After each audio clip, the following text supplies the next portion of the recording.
It is 9:41 a.m. I'm looking at CRTD for a morning panic bounce play. It was actually pretty nice the amount that it dropped, but the turnaround was pretty ugly. As you can see, it dropped from 168, got as low as the 137 price point, and it was back and forth here under the trend line until it broke past it. Unfortunately, I've been watching for this to do like another dip towards the day low and then make a move towards the upside, but maybe this thing's just going to try to be aggressive and just uptrend the way it is and not even offer a dip. So I did actually buy. This was a scalp at 938, just 100 shares at 152 because it was looking like it was going to break above VWAP, and a little frustrated that it did this price action and it didn't try to dip one more time towards the day low. So it was showing a lot of signs that it was just going to hard-headedly just keep uptrending and not really offer much of a dip. So I did just buy 100 shares and I got out of it very quickly at 154 because it's not really a setup I should do, just a scalp. I just traded 100 shares. I would have normally traded maybe 200 shares, thinking that worst case scenario it fails and maybe it gets to a dollar, which might be a little too extreme, but that's how I thought of it at the time, and it's still uptrending with very little volume. I want to see if it can try to make another move towards the bottom with significant volume, and then maybe in that case it can be another opportunity for an actual trade. So that's the case with that. No interest with XCPL other than the fact that it's dropped to a very significant support level. So you can see it was support here, resistance here, support. Actually no resistance here as well. So there's a lot of people at the bid, but it's a bit of a spread to be in at 75 and then you're cutting it if it breaks below 70. So that's one thing to take into consideration. I'll be looking at NWBO because it looks like it's starting to drop even more. And nothing interesting here. This one has no volume. I can't do anything with this one, but I like how I had like a gap up. This might be the big ultimate red day because this one did something very similar where the final red day was when it had a gap up. This was one as well, but this one was a bigger gap up, and that's essentially what MMTOP is doing, a gap up, but that's just a speculative idea. Maybe it's just going to be another trap for short sellers. So yeah, I'll be looking at NWBO and I'll make an update later. Alright, it is 9:53. I got out of a trade with NWBO, and this was a bit of a morning panic bounce play as well. A little later, but yeah, let's just go over it. I did buy 400 shares at 110 at 946, and I got in it because it was looking like it was going to break a big seller at the ask at 110 that had like 21,000 shares, and it didn't look like he was going to get out after I got in, and the price action was looking kind of bad. And when it looked like we were going to break under 109, I did get out of this one very quickly 2 minutes later. So this was like a $4 loss right here because I was trading about 400 shares, and it did eventually break the level. I'm happy that I tried it again once it was looking like that was the case. At 950, I did get in again 400 shares, and my average now was 10.2. So I had a little bit executed at 111, but most of it was at 110. Again, now officially breaking past that resistance level with that big seller out of the way and everything. And I did play this one cautiously because from my experience and the first trade I had today, I was reminded that this thing had a big ugly red day here, and it probably has a lot of resistance from people who traded it way back in May. So I had to take that into consideration. I did sell just 50 shares at one point at 113 and a half at 952. So again, my entry was right here at 110. And then at 952, I was again out 50 shares. So that was right here at 113 and a half. Right around here is when I sold some. And then I did sell more in that same minute, 200 shares at 113.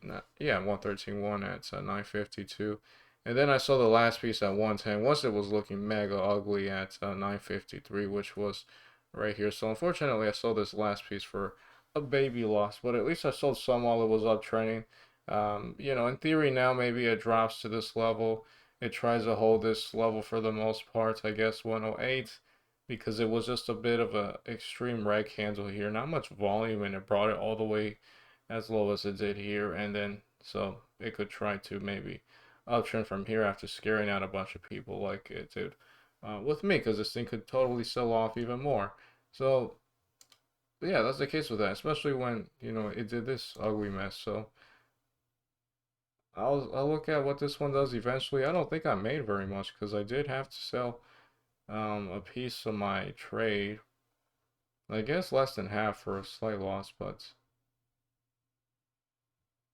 yeah, this thing can make a higher low in theory off of this level at least, and then maybe try to uptrend again.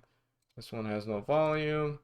CRTD got as high as 162. My best sell was at 154. Yeah, I just wish it offered a dip to that previous level. I mean, it might try to do it now, but if it's all slow and gradual later in the day, it won't be something that will work, or at least something I want to really put money into. That's it for right now. I'll make another update later if I see anything else. All right, take a look at this sketchy price action here. This all happened at once. I'm gonna guess it maybe just scared me out and is going to uptrend to get the 110, but I did trade this NWBO for a higher low, so the morning panic bounce play bounces, and now the higher low. Ideally, it gets to VWAP, and I did buy 400 shares at 108 and a half, so 107 was right here. Yeah, this thing's probably going to get the 110. Wow, what a manipulated piece of crap stock. Makes sense because it did this ugly ass red candle price action, but I guess we'll just see it do it without me. I'm not really interested to try it again, but yeah, I was in it again for that reason at 107. And then I got out because of that mega sketchy price action where somebody just dumped 100,000 shares at 108 and it held, so I guess maybe it was actually somehow executed at the ask even though they were all red prints. So that was a situation with that, and I got out of it because I'm not trying to play games with that. I don't think I lost very much here because I mean I guess I lost like $2 maybe from this trade. I'm not extremely sure. I guess I'll look into that later, but yeah, I want to see if this thing can do it eventually. The big bidder with 38,000 shares is gone, so that's not really good for the setup to work out. And that's mainly why I got in. I was planning to be in because of that big bidder supporting it at 108, and then I would consider getting out of it if it were to have broken below it because it would have meant that that big bidder was wiped out. But I don't know. I mean, it could really do either thing, but yeah, that was just sketchy. I'm gonna be less interested in trading this stock now, and I'll make an update later. If not, when the market is closed, if I stop trading. Really ugly price action with NWBO.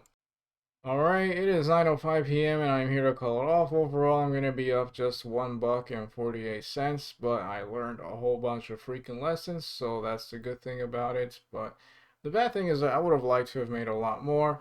I have one more trade with this one, and I'll go over it in a moment. And I think what I could have done better is that I could have had an actual position size with CRTD, which would have been 200 shares, and then this one did uptrend more. It got to the 160s, and I think maybe with CRTD I could have been able to have been more profitable if I just had like a trend line, which I'm gonna try to draw with this one. Again, just being a little salty that I didn't get this one right when it was at the bottom, and hoping for another move towards the bottom. Maybe I could have just actually bought those 200 shares with that new setup in mind, no longer being a morning panic bounce play, but a break past VWAP after the morning panic bounce play. And I guess it would have broken the trend line somewhere in the 150. So I could have been a bit more profitable. And if I were to maybe draw a gradual trend line, like from this red candle to the first uptrending candle that was making a move past the VWAP line, in that case, I would have actually been able to sell a bit higher around 159. So yeah, clearly a lot of potential with that one. Again, 200 shares and maybe a sell at 159, which isn't near the top, and that was following a trend line. Not too much hindsight, is 2020. And then this one with NWBO, I could have actually not have had this loss right here if I just stuck to my risk level. I did get out because the price action was kind of sketchy looking, and You know, if I just stuck to it saying, all right, it's either going to break my risk level and I'm out, or it's going to uptrend, I wouldn't have even have had this loss right here. And then this one right here, I did this one the best that I could. It just had a really ugly turnaround, a big ugly red candle. And then this one also same idea, even though I actually don't mind this one because it really looked like it broke the $1.08 support level with the way the price action was. So I'll actually leave this one.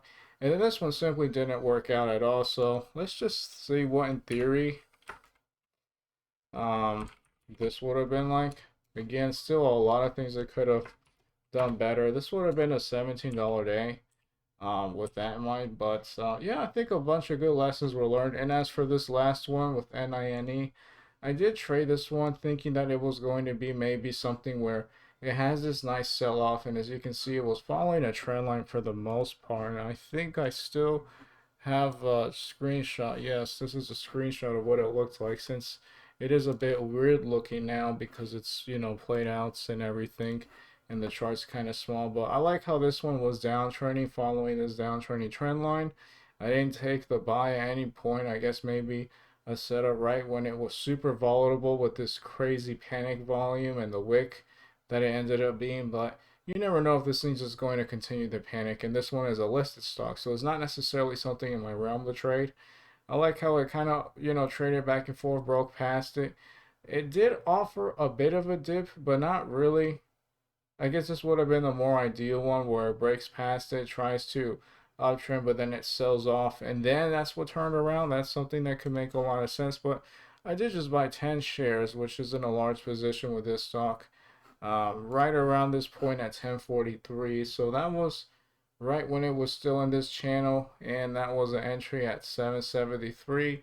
I did cut the trade because I had my risk level according to a trend line, essentially being the most volatile point, the wick right here to the second one, and that equated to this 750-ish level. So when the setup wasn't working and it was downtrending, I did cut the trade for that reason and didn't make a move towards VWAP. But I guess in theory it did eventually, but this was kind of, I think this would have been kind of hard to be a part of. Not really easy. It did try to turn around. So yeah, that's pretty much it in terms of setups. I wish I was super profitable today, but I guess at least I learned a bunch of lessons. I'm not that salty. Maybe I should have just held on to AITX the entire day. I'm just kidding. That was a very crazy move that I had here, and I never really traded it.